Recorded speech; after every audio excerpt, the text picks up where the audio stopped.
Coming up in the Bahamas tonight, a man is gunned down just yards away from his home. Police need your help in finding the culprits responsible for this robbery caught on camera. And a goodwill gesture. Doctors travel to Mayaguana to lend a helping hand. The Bahamas tonight, the National Report starts now. Now in HD.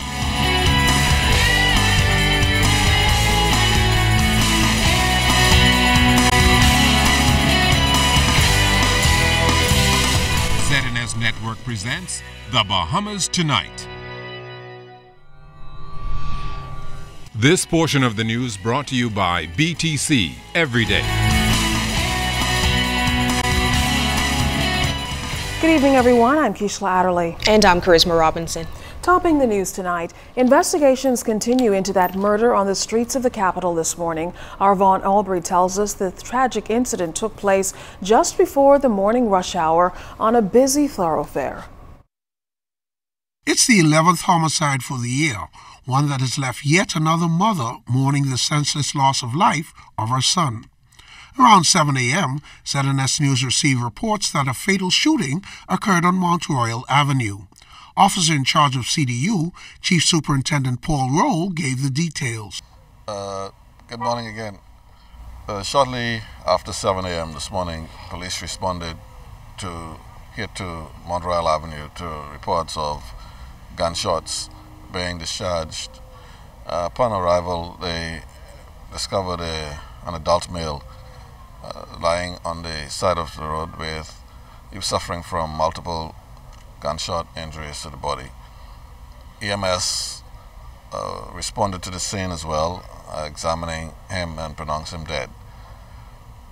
These are our preliminaries. We know that he was sitting on the wall when persons drove up in a white Honda, and two, we believe, persons were in this car, and one of them discharged several shots in the direction of this male, causing these fatal injuries.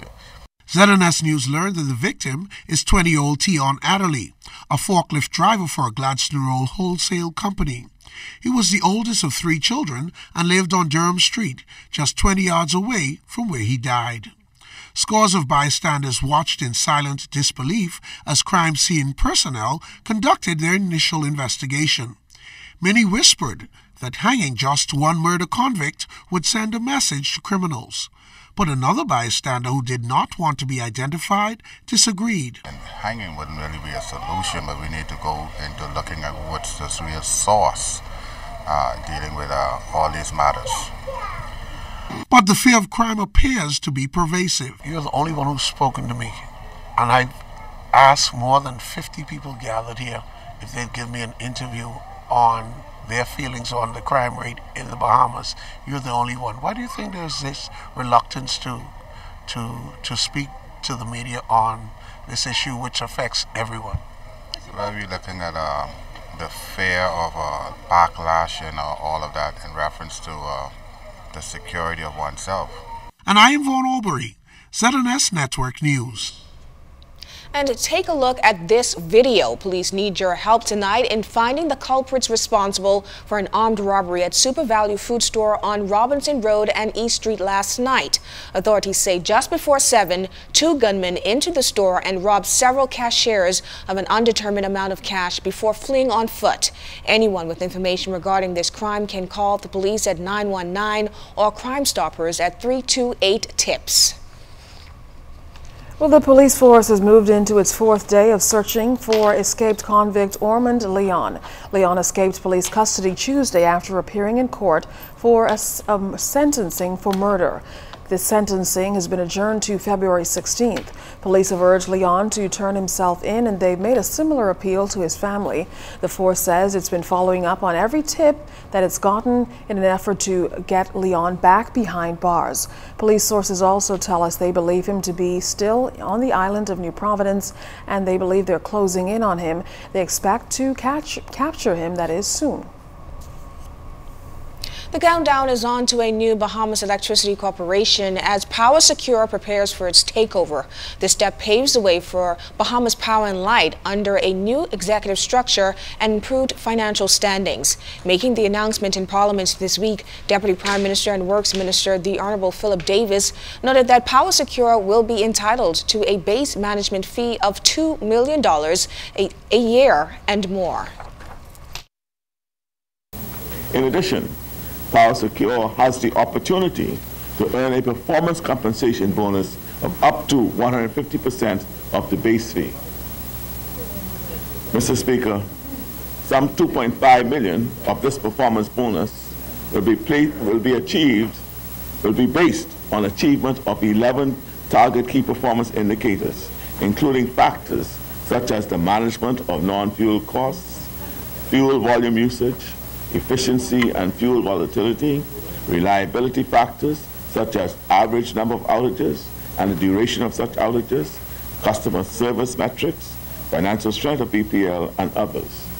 The remaining $500,000 will be earned if they surpass the targets.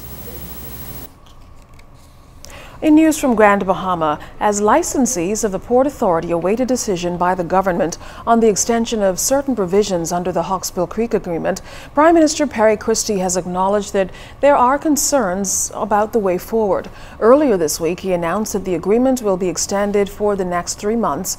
He assured licensees, which make up the bulk of the business population on the island, that the government is working to ensure that the economy doesn't continue to suffer. It is not our intention to do so, and not our intention to take any steps that in any way could harm the economy of Grand Bahama. Every intention is to do the opposite, to improve and to promote the economy of Grand Bahama. But on the other hand, we face the reality, which is a stark reality,